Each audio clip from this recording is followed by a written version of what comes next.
আমি একটি হাদিসের প্রেমে পড়ে গেছি।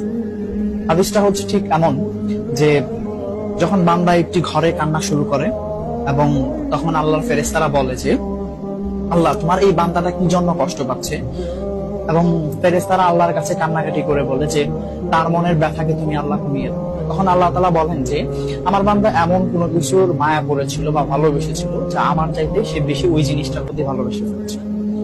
আমি আমার বান্দার কষ্ট আমি বুঝি এবং আমি দুঃখী মানুষের মানে ভগ্ন হৃদয়ের মানুষের কাছাকাছি অবস্থান, কত দূর, এক হাত দূরে আল্লাহ তাআলা অবস্থান। হ্যাঁ?